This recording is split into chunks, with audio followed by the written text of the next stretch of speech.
yourself, on your faith, on your dreams, on your mind, on your health, yeah. You gotta work, never tell, keep your head.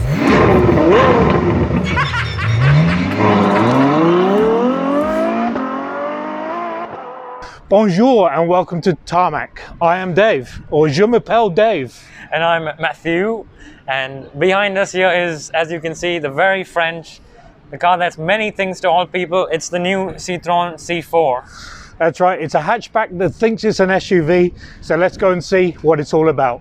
With this rather high ride height, you'd wonder why Citroen aren't calling this more of an SUV than a hatchback, but rest assured, with its 93 years of history in the hatchback market, selling over 12 million hatchbacks, and also with 10 generations of hatchbacks in their history line, you've got to know they're not giving up their hatchback history too quickly. So this C4, fourth generation, there's a lot to be said about it. Let's take a closer look. This new C4 hatchback is basically adopting much, or actually most, of the Citroen's new sort of look. And in particular, this model is sporting this beautiful sculpted bonnet. I mean, look at these divots. It really does make it stand out from your normal just straight, bland bonnet. Call it typical French, but really does make a lot of difference in the look. Looking forward down here, you've got the V-shaped signature lights down here, and also double-decker LEDs down here. And this chevron runs all the way across the front, including the, you can't miss these nice, the Citroen badging here, all in chrome, ready to go.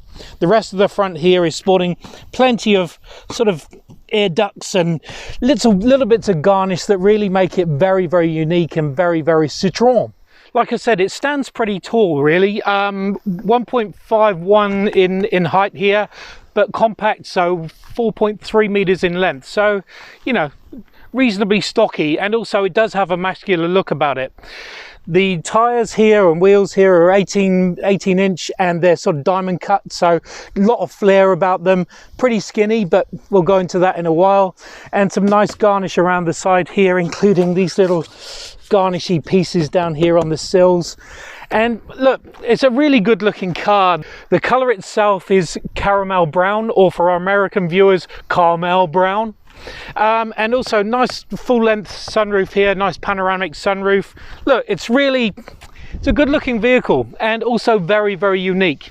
Just before we do head round to the back, right under here, Citroen have changed their sort of single axle to an independent suspension, which is now progressive cushions. So, and it really does make a difference. It does give you that magic carpet ride. So lots going on, but we'll talk about that soon. The rest of it, boot spoiler here adds to the airflow to keep the rear down, or I don't know, it's not a sports car, believe me. LED headlights, some Citroen badging, again here and in writing. Nice number plate. And also down the bottom here, some tiny little exhausts that actually do work as exhaust, so that's pretty good. And then opening up to non-manual, 370 litres of boot space, so actually reasonable, but not massive. Let's take a look under the bonnet. A 1.2 litre PureTech turboed engine that basically delivers 114 kilowatts of power and 240 newton meters of torque. I mean, that's quite a lot from quite a small engine. The other thing is the fact that it sounds so good. That 3-cylinder just really offsets lovely and gives it so much more of a sort of throatier sound, but we'll get to that in a while. When combined with its 8-speed auto transmission, it gives you a 0 to 100 speed of 8.9 seconds, which is not bad, particularly from a 1.2. Its fuel economy is 7.1 litres per 100 kilometres, and also from the exhaust is 138 grams per kilometre, so it's pretty fuel efficient, and also not bad on the gases. Speaking of something that's not bad on its gases, Matthew's inside and he'll show you what's going on with that. Now, I don't know about low on emissions. I have had a coffee today, so I can't guarantee that, but the Citroen interior, the C4 interior rather, can guarantee that, because I mean, just look at these seats. They're fabric combined with some leatherette material, so pretty good on the environment there, and actually really good on your back too. They have something that's unique in the car market, actually, is memory foam in here.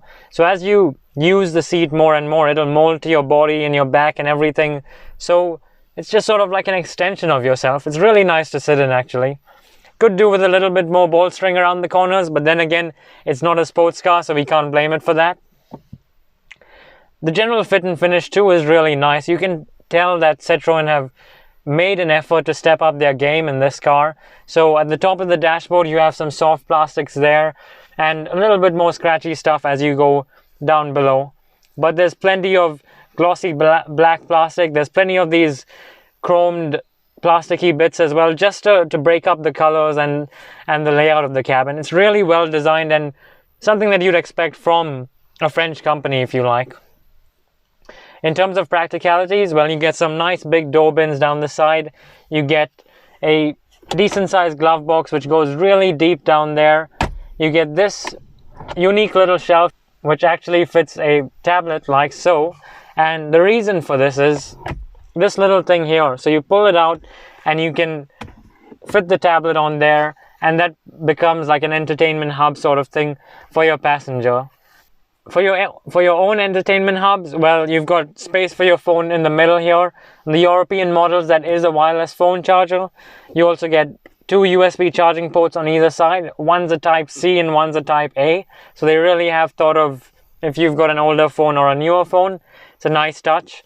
You get another space for your phone underneath there and a secret cubby for another phone underneath there. So this car assumes that you're a 3-phone tycoon.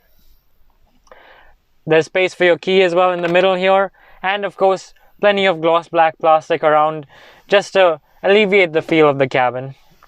If you're wondering why there's no gear stick, well, it's got a little stubby thing here that moves between the gears, so they've done away with the big gear stick, which makes a nice smooth design to the center console. It's also got, as you can see, space for your coffee cups, though do be advised, because when they are full, the cup doesn't fit all the way to the bottom, so it will take the lid off and spill your coffee everywhere. Just keep that in mind.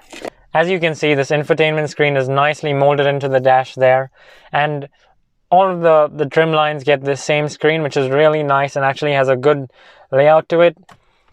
It's nice and fast too, and it has a simple layout there. You've got everything, all your essentials right there, and this is the unique bit about it. So you can either adjust your climate control from the screen right there, or if you'd prefer not to use the screen and rather it makes it easier for the driver, you've got manual controls down there. So you really have the best of both worlds with this car. So the screen here has all your essentials up there, the temperature, the rev counter, the speed as well, all digital, and it's backlit by these LEDs around the back, which gives it a nice floating sort of effect, if you like. The steering wheel as well has another floating effect to it, and it's got this very interesting cube-like shape to it, but it feels nice to hold and really easy to turn. All the buttons as well, cruise control, everything is on here now, so making it nice and simple for the driver to access all the essentials. And if you want to change that screen in front of you, well, all you need to do is just press the button on the end of the stalk here. Something else that's quite nicely done is actually the space in the back. So let's take a quick look at that.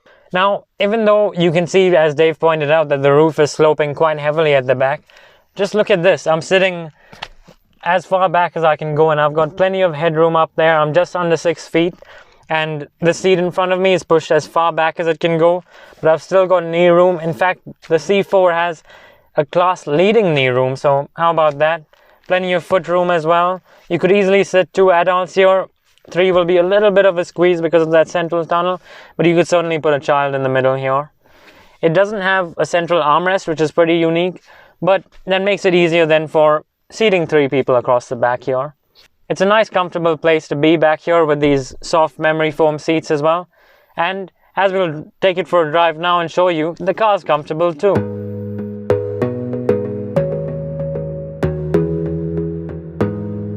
So, the new Citroen C4. I remember we were actually on a drive one day and we saw one of these pulling up onto the motorway, and I just remember looking at it and thinking, wow, you know, that's a good looking car, and it really caught my eye, and I think that's the general styling thought that's been put into this car is really good. Yeah, absolutely. I mean, to use a French word, it's very chic, and it's very urban chic, to be honest. It sits in nicely in the town, and also it's not bad when you start taking it outside of town as well. It's a good, eye-catching, slightly more muscular than a hatch normally would be, but yeah, it's a handsome vehicle.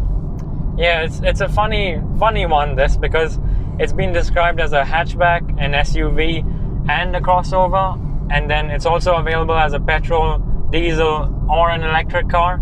So it's many things to a lot of people, actually. And it's very far away from the old cactus that used to be around, which I have to say I wasn't a big fan of. Particularly that gearbox was awful. This gearbox, however, is very smooth. 8-speed, just flicks through the gears very, very smoothly. It's like hot butter on a French stick, I tell you. Really nice. And then comes the engine. We're both big fans. Honestly, you put it into sport and put your foot down, and it just that off-kilter note of 3 cylinders just sounds so much bigger than it actually is, but it drives so nicely. I mean, it's not a big engine, as you know. It's only a 1.2 turbo 3-cylinder, but and it's not a sporty car either. But hang on, this is the sport bit. It's really not a sports car around the corners. I have to say, it's a bit wayward. It is. Anyway, carry on. You were saying? Now that I'm back into frame, well, I can say that it's not a sporty car, but that growl of that 3-cylinder engine is really unique, and it makes you want to accelerate, and it is fun. And that's, you know, part of Citroen's motto is, you know, what's life, I guess, without a bit of color or without a bit of fun. So yeah, I think the big thing about this is the comfort, though. It may be fun, but it may be a funnish drive, but it very is about the comfort. And these seats, I mean, imagine, I don't know if you guys have seen The Simpsons, where Homer sits on his couch and it sort of forms around his body. That's the sort of thing of this memory foam I get. I don't want anybody else sitting in my seat and just ruining my comfort. And continuing on that comfort factor, this car has got hydraulic suspension, which Citroen have obviously mastered through decades, basically. And we were actually talking about this earlier. It reminds us of a rock guitarist called Gary Moore, where he mastered this one chord progression and then used it in all of his songs. So in the same way, Citroen have mastered that hydraulic suspension and now used it in all of their cars, and no complaints, because it just is so comfortable on the road. And nicely enough, Gary Moore has Parisian Walkway or Highway as their song, so there is the French lean from there. I mean, there's so many French terms you can use for this. I don't know. It sort of takes me back to school where I did learn French. Well, allegedly, but it is chic. It's mon Dieu. It's a nice drive. And actually, forget about, you know, all the quirkiness and all that stuff that people like to point out about French cars. It is seriously a good crossover, hatch, whatever you'd like to call it. It has got good tech, you know, rides really comfortably, accelerates well, and ticks a lot of boxes, really. And even to the point with that screen for making sure that your passengers have got a lot going on. If they can't be bothered to talk to you, they just look at their little tablet screen. But also it's sort of angled away so that I can't look and see what you're looking at, which is nice. It's another sort of bit of French flair, bit of French je ne sais quoi, as I like to say. And genuinely, they have put a lot of thought into not just the screen, but the other bits, the ergonomics, the comfort of this car. It's actually really well done. And there's quite a lot of safety going along as well. There's 20 different driver aids and assistance things going on. And I like the fact that it's just kind of, they've gone away from anything hiding behind. It's now in your face, which is great. So there you have it, the new generation Citroen C4. Look, is it a hatch? Is it a crossover? Is it an SUV? I don't know. You tick your own box on that. All you need to know is it's a really comfortable ride that's quiet, very cosseting, and an enjoyable ride, really, around town and even out in the open. Absolutely agree. It's a really good car all around, and it's especially comfortable, but very easy to live with as well. Yeah. Merci Citroen, and thanks for watching. We're going to head off now and have some croissants and some French sticks or something with some onions and garlic and some snails. I don't know. I'm getting hungry now. See ya.